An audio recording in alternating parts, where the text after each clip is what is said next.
Sawadee-ka. Thank you for joining us for the evening edition of NBT World Brief right here on NBT and NBT World.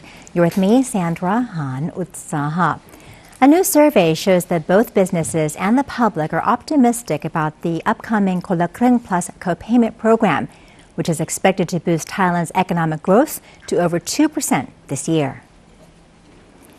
With the much-anticipated program set to launch on October 29th, a new survey from the Economic and Business Forecast Center reveals strong optimism from both vendors and the public.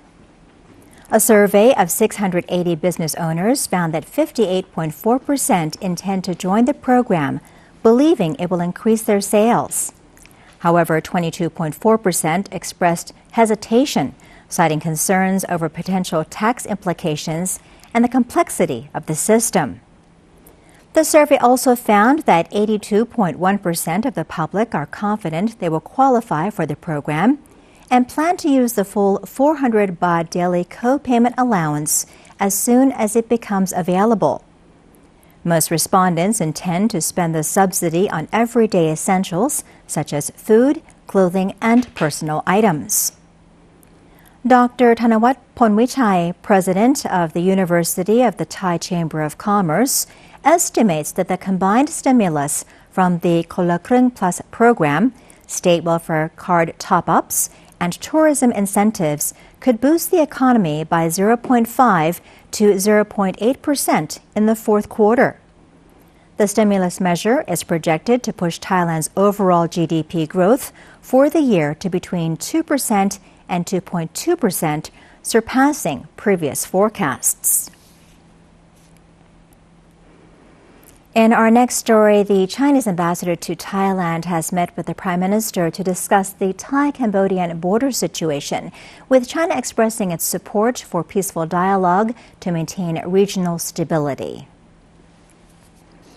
China's ambassador to Thailand, Zhang Jianwei, paid a courtesy call on Prime Minister and Minister of Interior Anutin Charnvirakul upon assuming his new post.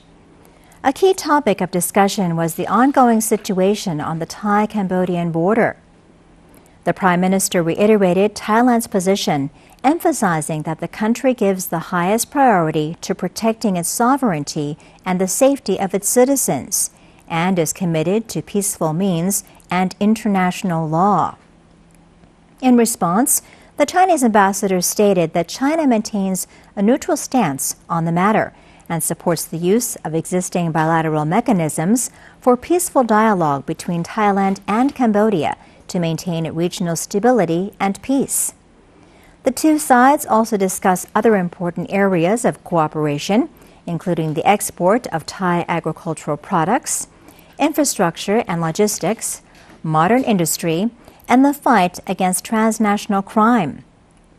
They concluded by reaffirming the deep and enduring 50-year friendship between their nations, encapsulated in the phrase, "Thailand and China are brothers, not strangers."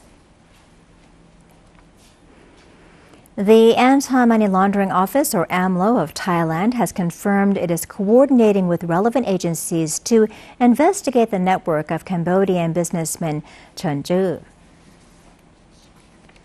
The move came after the U.S. Department of Justice filed a lawsuit accusing CHEN of large-scale online fraud and money laundering.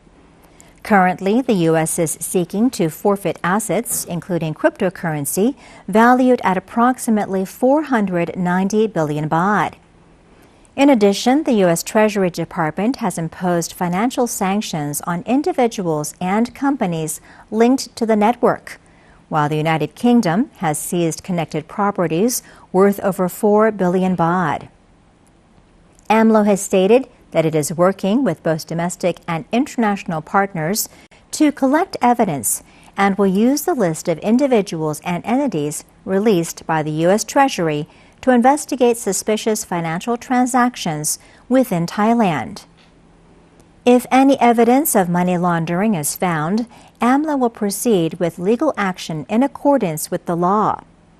The office emphasized its commitment to preventing money laundering and tackling transnational criminal networks in line with government policy to protect the public and national interests. And the National Disaster Prevention and Mitigation Command has ordered 14 southern provinces to prepare for potential flooding and strong winds due to an approaching monsoon and possible tropical storm. The advisory follows a forecast from the Thai Meteorological Department indicating that the region will be affected by a northeastern monsoon and a rain-bearing trough in mid-October. There is also the possibility of a tropical storm bringing heavy rains, which could lead to flash floods and overflowing rivers. Prime Minister and Minister of Interior Anutin Chanvirakul has ordered all relevant provincial disaster offices to intensify their monitoring of weather conditions, rainfall, and reservoir levels.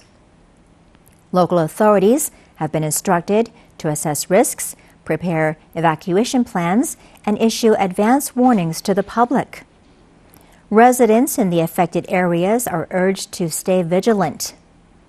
In case of an emergency, assistance can be requested 24/7 via the 1784 safety hotline or the DDPM's official line account. And on the international front, South Korea's largest international defense exhibition, RDEX 2025, kicked off earlier today with an impressive air show at Seoul Air Base. The event, designed to boost South Korea's defense exports and promote technology exchanges, will run through next Friday. The opening festivities featured a performance by the South Korean Air Force, showcasing key assets like the U.S. F-35, F-15K, and homegrown KF-21 fighter jets. The renowned Black Eagles aerobatic team also performed, delighting the crowds. This year's exhibition is the largest to date, with a record 600 companies from 35 countries participating. The indoor exhibition space has been expanded by 58% and will feature a new area dedicated to showcasing cutting-edge technologies, including a replica of a reusable launch vehicle. And that wraps up our evening edition of NBT World Brief. Stay updated with the latest developments right here on NBT and also NBT World. And for more stories, simply scan the QR code on your screen to access our full coverage across all media platforms. Until next time, I'm Sandra Han Utsaha. สวัสดีค่ะ